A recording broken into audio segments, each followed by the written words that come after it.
হাইয়া আলাল ফালাহ। একটা হাদিস না বললেই নয়, এটা আমাদের সমসাময়িক সর্ব অবস্থাতের জন্য এটা প্রযোজ্য। এটা চমৎকার একটা হাদিস। এই হাদিসটি মূলত রয়েছে মুসনাদে আহমদে, কিন্তু এই হাদিসের মূল আপনি পাবেন মুসলিমে। যখনই কোনো হাদিসের হুকুম তিরমিজি, আবু দাউদ, নাসাই থেকে কেউ মুসলিম, বুখারী থেকে কোট করবে, তার মানে জেনে নেন তার অথেন্টিক এবং তার সত্যতার পাল্লা 100% বেড়ে যায়। যখনই কোনো হাদিসকে অন্য কিতাব থেকে কোট করুক, যদি এটা যদি সহি হয় তাহলে তো ভালো কথা, কিন্তু যখন বুখারী মুসলিম থেকে পেয়ে যাবেন আপনি, তাতে কোনো সন্দেহের কোনো অবকাশ নেই, কারণ তারা সহি ছাড়া দুর্বল কোনো হাদিস তাদের কিতাবে আনেনি। তো এই হাদিসটি মুসলিমে রয়েছে। আমি পড়ব আপনার কাছে মুসনাদে আহমদ থেকে, আর নাম্বারিং সহই বলবেন ইনশাআল্লাহ আজিজ। আব্দুল্লাহ ইবনে ওমর ইবনে আস এই হাদিসের বর্ণনাকারী। মুসনাদে আহমদে হাদিসটি রয়েছে 6806 নম্বরে, 6806, এবং এই হাদিসটি আপনি মুসলিমে পাবেন 34 নম্বর অধ্যায়ে কিতাবুল ইমারাত, যেখানে প্রশাসনের নিয়মকানুন সম্পর্কে যে হাদিসগুলো রয়েছে, যে প্রথম আমিরের হাতে বায়াত করা, সেই পর্বে গিয়ে আপনি পাবেন। হাদিস হচ্ছে 4630 নম্বর হাদিসে গিয়ে আপনি পেয়ে যাবেন। এটা 4630 সম্ভবত, ইনশাআল্লাহ আজিজ। 34 নম্বর পর্বে আপনি গিয়ে পেয়ে যাবেন মুসলিমে। তাতে রয়েছে রাসূলুল্লাহ সাল্লাল্লাহু আলাইহি ওয়াসাল্লাম বলেছেন, মান আহাব্বা আইয়ু জাহজাহা আনিন নার ওয়া ইয়াদখুলাল জান্নাহ ফালতুদরিকুহু মানিয়াতুহু ওয়া হুয়া ইউমিনু বিল্লাহি ওয়াল ইয়াউমিল আখির ওয়া ইয়াতি ইলান নাস মা ইউহিব্বু আইয়ুতা ইলাই। এটা হচ্ছে হাদিস। রাসূলুল্লাহ সাল্লাল্লাহু আলাইহি ওয়াসাল্লাম বলেছেন, তোমাদের মধ্যে যেই ব্যক্তি এটা পছন্দ করো যে মরার পরে তাকে বিনা শাস্তিতে জান্নাত দিয়ে দিক। আল্লাহ বলছেন, মানে রাসূল সাল্লাম বলছেন, তোমাদের মাঝে কোন সেই ব্যক্তি, কে আছো যে যাকে মরার পরে হাসরের মাঠে উঠানো হবে, জাহান্নামকে সে দেখতে পাবে, জান্নাতকেও দেখতে পাবে, এবং তাকে জাহান্নাম থেকে বাঁচিয়ে রেখে জান্নাত দিয়ে দেওয়া হবে। তার মানে কি? বিনা শাস্তিতে জান্নাত। তোমাদের মধ্যে কোনো ব্যক্তিকে এমন আছো যেটা পছন্দ করো, যে এটা পছন্দ করে যে আমি সেই ব্যক্তি, আল্লাহ আমাকে বিনা শাস্তিতে জান্নাত দিয়ে দেখ। রাসূল সাল্লাল্লাহু আলাইহি ওয়াসাল্লাম বলছেন তার দুইটা করণীয় আছে। সে যদি দুইটা কাজ করে দেখাতে পারে, তাহলে তাকে আল্লাহ সুবহানাহু ওয়া তাআলা ওয়াদা করছেন বিনা শাস্তিতে তাকে আল্লাহ জান্নাত দিয়ে দেবে। সে কাজ দুইটা কি? যদিও কাজ দুটা খুব সিম্পল, কিন্তু করে দেখাতে পারলে আপনি হয়ে যাবেন গেনার। রাসূল সাল্লাল্লাহু আলাইহি ওয়াসাল্লাম বলছেন, ফালতুদরিকুহু মানিয়াতুহু ওয়া হুয়া ইউমিনু বিল্লাহি ওয়াল ইয়াউমিল আখির। আপনাকে সর্ব অবস্থায় প্রস্তুত থাকতে হবে যে আপনি আল্লাহ এবং পরকালে বিশ্বাসী। কারণ মালাকুল মউত কারোর সাথে কোনো ডেট ফিক্সড করা আছে, টাইমিং করা আছে, যখন আসতে পারে, তাই নয়? যখন তখন আসতে পারে।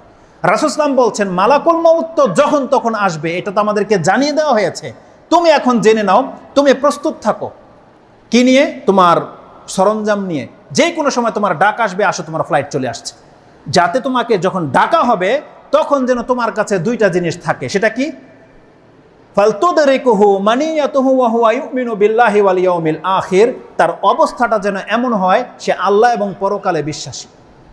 তার মানে যেই ব্যক্তি আল্লাহ এবং পরকালে বিশ্বাসী, এটা যার অন্তরে গেঁথে গেছে, এই অবস্থায় যদি মালাকুল মউত তার সাথে সাক্ষাৎ করে, তার যদি মৃত্যু হয়ে যায়, রাসূল সাল্লাল্লাহু আলাইহি ওয়াসাল্লাম বলছেন এই ব্যক্তি সেই ব্যক্তি যাকে আল্লাহ বিনা শাস্তিতে জান্নাত দিয়ে দেবে। কিন্তু কন্ডিশন কি? সূত্র কি? আপনার অন্তরে আল্লাহ এবং পরকালের প্রতি ঈমান থাকতে হবে। মুখে বললে চলবে না। কারণ আমাকে আপনি ধোঁকা দিতে পারেন, আপনি আপনার নিজেকে ধোঁকা দিতে পারেন, কিন্তু আল্লাহ সুবহানাহু ওয়া তাআলাকে ধোঁকা দিতে পারবেন আপনি? ওহু আলিমুম বিযাতিস সুদূর। আল্লাহ তোমার অন্তরের খবর জানে, এটা আমাদেরকে জানিয়ে দেওয়া হয়েছে। আপনার অন্তরে কি আছে ওটা আল্লাহ বের করে ছাড়বে কাল কিয়ামতের মাঠে, এটাও আল্লাহ সুবহানাহু ওয়া তাআলা বলে দিয়েছে। কোথায় পাবেন আপনি কোরআনের আয়াতটা? সূরা বাইয়িনাত 100 নম্বর সূরা, তার 9 নম্বর আয়াতটা আপনি পড়েন। তাতে কি আছে? আল্লাহ সুবহানাহু ওয়া তাআলা বলছেন, তারা কি জানে না যে কবরে কি আছে তা বের করা হবে? ওয়া হুসিলা মা ফিস সুদূর, এবং তার অন্তরে যা আছে সেটাকে প্রকাশ করে দেওয়া হবে। আল্লাহ সুবহানাহু ওয়া তাআলা বলেছেন কাল হাসরের মাঠে আল্লাহ বলছেন প্রত্যেককে তার কবর থেকে উঠানো হবে, এবং কাল কিয়ামতের মাঠে তার অন্তরে সে কি ধারণ করে রেখেছে আল্লাহ সম্পর্কে, পরকাল সম্পর্কে, ইসলাম সম্পর্কে, মুহাম্মদ সাল্লাল্লাহু আলাইহি ওয়াসাল্লাম সম্পর্কে বা ঈমান সম্পর্কে সে কি ধারণা করে রাখতো, আল্লাহ বলছেন এটা আমি হাসরের মাঠে প্রকাশ করে দেব। আজকে ক্যামেরার মধ্যে যা হচ্ছে এখন প্রকাশ করে দেওয়া যেত যদি এখানে কি থাকতো, না এটা না, কি যেন প্রজেক্টর থাকতো। প্রজেক্টরের সাথে যদি কেবল ফিট করে দেওয়া হতো, তাহলে কি হতো? এখানে যা হচ্ছে এখানে প্রকাশ পেয়ে যেত। আল্লাহ বলছে অন্তরে কি আছে এটা আমি কাল হাসরের মাঠে প্রকাশ করে দেব। ওয়া হুসিলা মা ফিস সুদুর, আমি হাসিল করব, আল্লাহ বলছে আমি হাসিল করব ওর অন্তরে কি গোপন করে রেখেছে।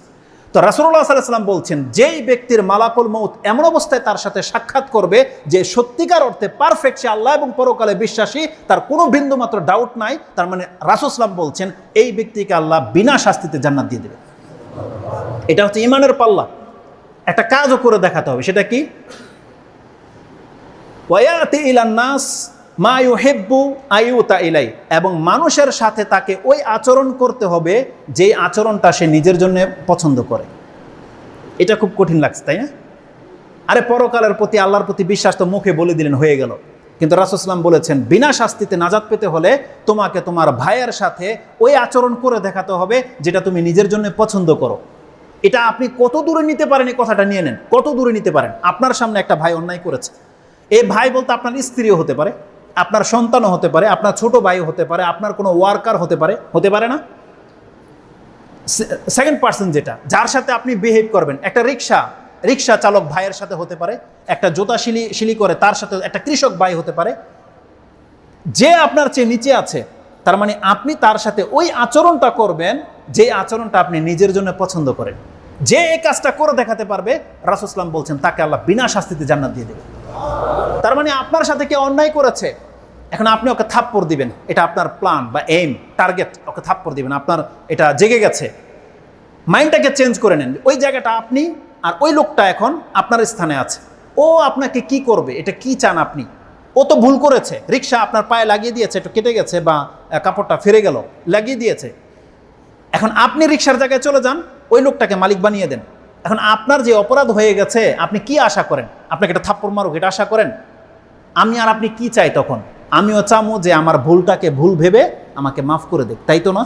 যে আমাকে লান্তান না করা হোক, আমার ওজরটাকে, আমার আপত্তিটাকে সে গ্রহণ করুক, আমাকে ক্ষমা করে দিক, এটাই তো চাই নাকি?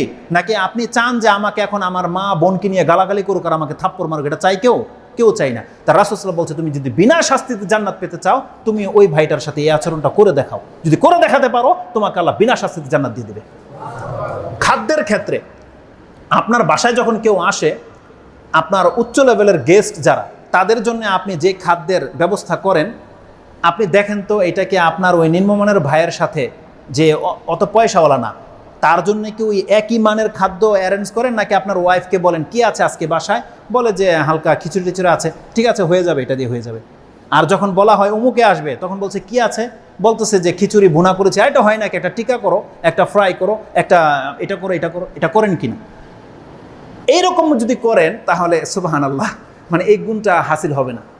এটা খুব সেন্সিটিভ কথা। যদি আপনি মুখে বলছেন যে আমি আল্লাহ এবং পরকালে বিশ্বাসী এবং আমি আমার ভাইয়ের সাথে আচরণটা করে দেখাবো, আপনার যাজা যত শ্রেষ্ঠ, কাজটা অবশ্যই আপনার জন্য একটু ডিফিকাল্ট মনে হবে, একটু কঠিন মনে হবে, কিন্তু আপনি করে দেখাতে পারবেন বান্দা, এটা আপনার করতে পারবেন বিধায় আল্লাহ আপনাকে এই চরিত্র শিক্ষা দিয়েছে। সম্ভব আপনার দ্বারা, আপনি চাইলেই পারবেন, কিন্তু আপনি চাচ্ছেন না বিধায় হচ্ছে না। আপনি চেষ্টা করে দেখেন, আপনার দ্বারা সম্ভব, এবং আপনি করে দেখাতে পারলে আপনাকে আল্লাহ সুবহানাহু ওয়া তাআলা বিনা শাস্তিতে জান্নাত দিয়ে দিবেন। কারণ আমাদেরকে ওই চরিত্রের হতে হবে।